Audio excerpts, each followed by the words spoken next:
Global happenings today. We communicate, we analyze global news. Stay tuned. Hello and welcome to Global Happenings Today. We have a trending news for you and the topic reads, Aisha Buhari, we are all scared of leaving the office, of what Nigerians will do to us if we leave the office without fulfilling our mandates and promises. But before we go into further analysis and the news in full, would you like you to subscribe to our channel by clicking on the red subscribe button below? Beside it, you see a bell notification icon. Please click on it to get notified as soon as we update our channel. Alright, let's go straight into the news of the day. Aisha Buhari, the wife of President Muhammad Buhari, had said those currently at the helm of affairs in the country ought to be scared of the fate that awaits them if they fail to meet the people's expectations. According to her, the challenges posed by the Almajiri system in the north should fall among major issues leading from the region that leaders from the region must address wholeheartedly.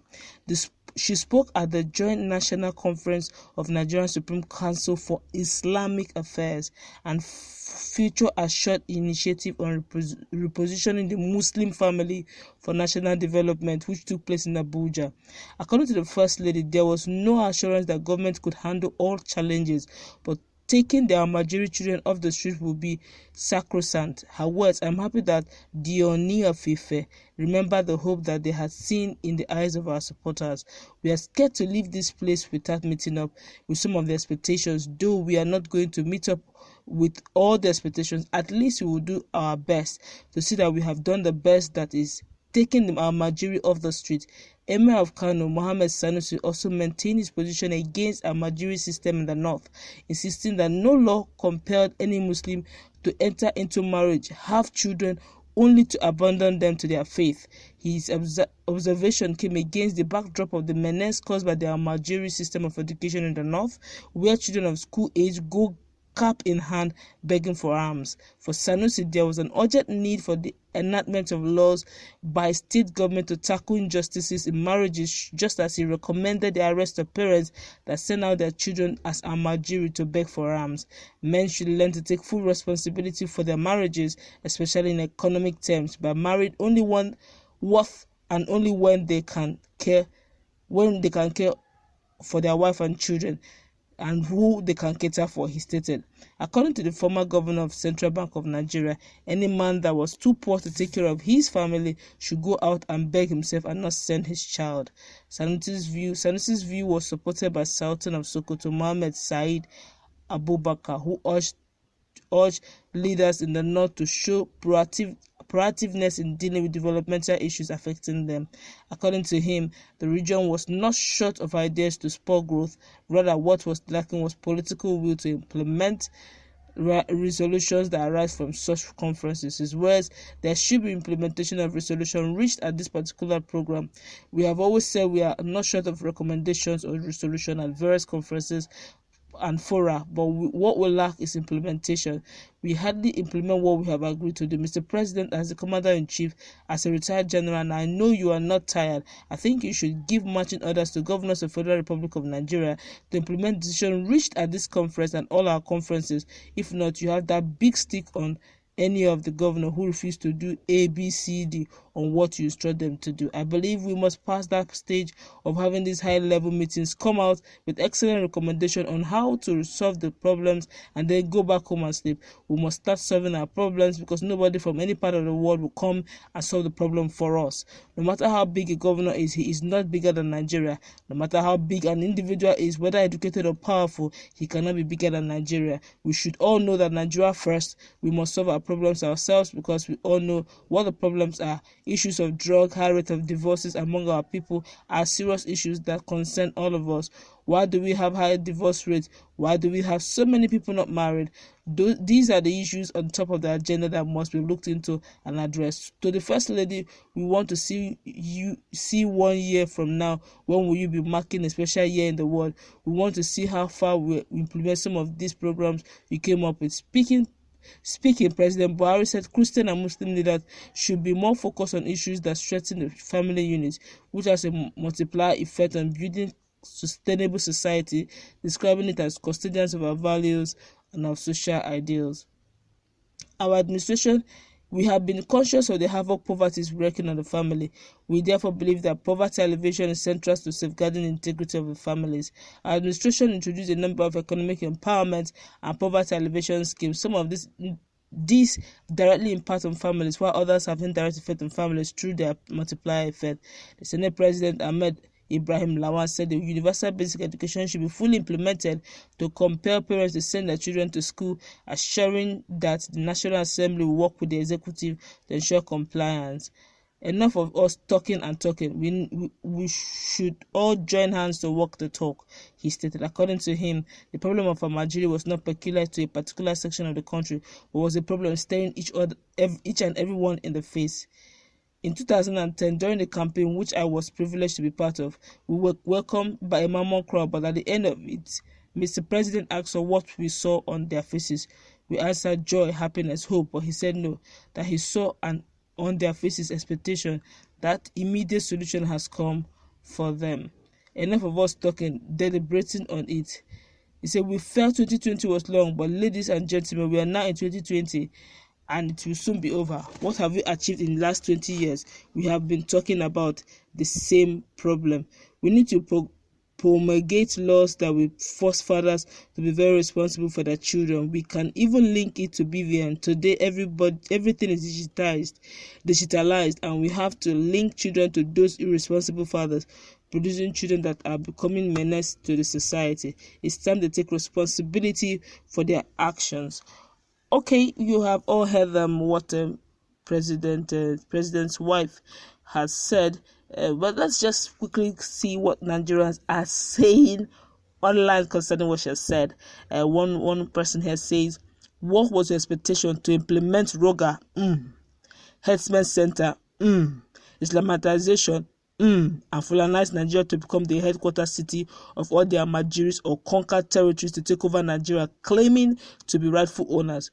Your emperor husband sworn to an oath of allegiance belonging to Fulani herdsmen deity to declare war with Nigerians as his predecessors Usman Danfodio did.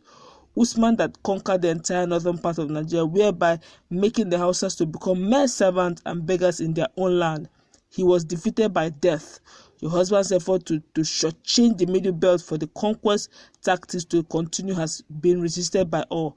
Today, every region is awake of your plot to conquer their territories, so your expectations can never be met because Nigerians are more wiser than you thought. So your masquerade has been made known to all Nigerians. God is wiser than all of you. Well, this is one Nigeria talking that whatever her expectations are can never be met. Roga settlement, Herdsmen Center, and all that. Let's look at another person and what they are saying. This is strong.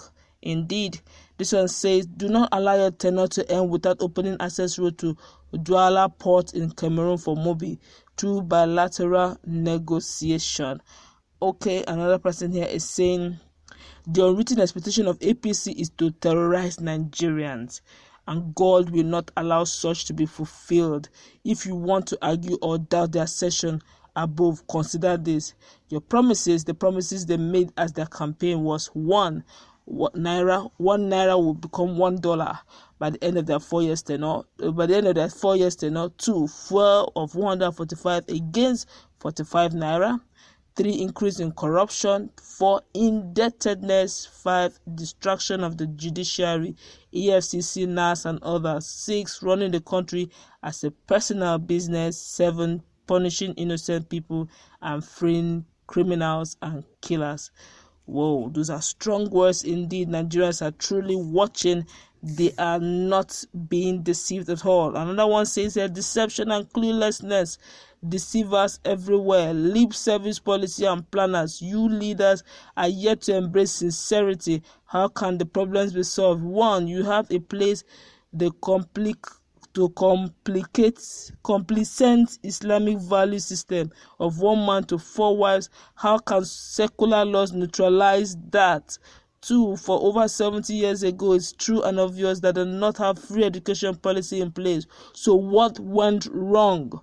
They have favorable quota systems, so what is the problem? The North knows where their challenges are rooted. 3. The Northern elites have been in charge of Nigeria for many years. Why have they not handled the bull by the horns? Insincerity and unrealistic approach have not helped either. 4. Any government that have been an ongoing objective of running down another region of the country simply with intentions to rubbish self-help effort will never make progress. 5. Nobody needs to remind an Igbo man to send his children to school, nor cater for his wife and children, even under extreme poverty. There is something in him that tells him you are and you should be responsible. Strong words indeed. 6. Feudalism is traditional and widely accepted in North. They don't care, but they only becomes alert when a neighbor from another region work hard to progress. They ignore the hard work and focus on the outcome. 7. You elites and leaders have stolen so much from national treasuries, thus making hard work almost impossible by the onlookers. Your children live in absolute abundance without worrying. So why do you expect others of the masses not to go into crimes, kidnapping, robbery, and so on to be like your elite family? Tell yourselves the truth. Nigerians are talking honestly. They are not hiding their mouth at all. Another one says, it seems this woman's head is touching now. You have just joined Lai camp cause of threat. In the first place, some said this is really wonderful. But I can't pick what this one is saying here. And another one here, I'll take the last one and then we'll now go ahead into the analysis, full analysis. Another one here says, keep quiet, you don't have anything to say. Okay, let's just stop here, but there are quite a lot of reactions online concerning what she has said, as Nigerians are not having it cheap. Quickly before we round up, I don't know what the First Lady is trying to say, but honestly, if what she thinks is Nigerians' expectations, they have not met one. Obviously, it's obvious that she has been quiet for a while. Now that she's talking, honestly, she's not saying the mind of Nigerians. What she's saying really, that Nigerians will not be happy. They will not be happy. What were they expecting? That they can't leave the office. Nigerians will get angry with them if they don't fulfill their expectations. It depends what she means by their expectations. If their expectation is to, Rogarize everywhere there should be Rogar settlement everywhere, and then by all means their expectations may likely never be met, even though by default we are beginning to see Rogar everywhere without a legal backing, being that Fulani herdsmen are moving up and down trying to take some of the farmlands by force, by ensuring that their cattle graze on this land, and they go with so much menaces everywhere. If she means that Nigerians, their expectations will be met with the level of criminality going on, where criminals are given amnesty, murderers are given amnesty. You can imagine where Boko Harams are being freed, and there's a commission that's trying to be raised by the Senate, over the fact that there should be an amnesty for Boko Haram. It's repented Boko Haram, which are a terrorist group. It's crazy, honestly. Then. Honestly, I think we're getting it all wrong in this country. Let's be real. Let's leave sentiment now. Let's be factual without taking anything away from any region. If Boko Haram, after killing families, maiming, raping, destroying lives, increasing IDP camps, internally displaced, citizens in the same country, simply because what are their reasons? They don't want education, they want to Islamitize the country, they don't want any other region other than any other belief system other than system to rule. And you are now saying if they repent, they should be forgiven. What happens to the dead? What happened to the properties destroyed? And you're comparing it with militancy in South.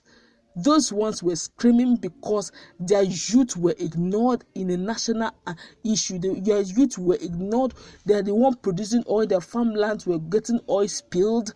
They couldn't even use their farmlands anymore. Economic value of their lands were depleting because they can't farm. And the oil that their state, their communities producing, they're not even enjoying one half of it, not even a quarter out of it. Their youth are not employed. They have every right to go on rampage.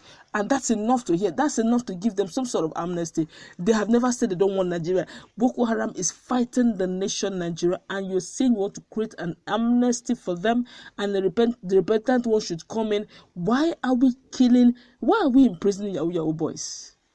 Why should there be jungle justice over those who stole phones? Go to some states, anybody caught stealing phones, that there's hunger in the land. If you are caught stealing phones, they will burn you there before the arrival of security chiefs.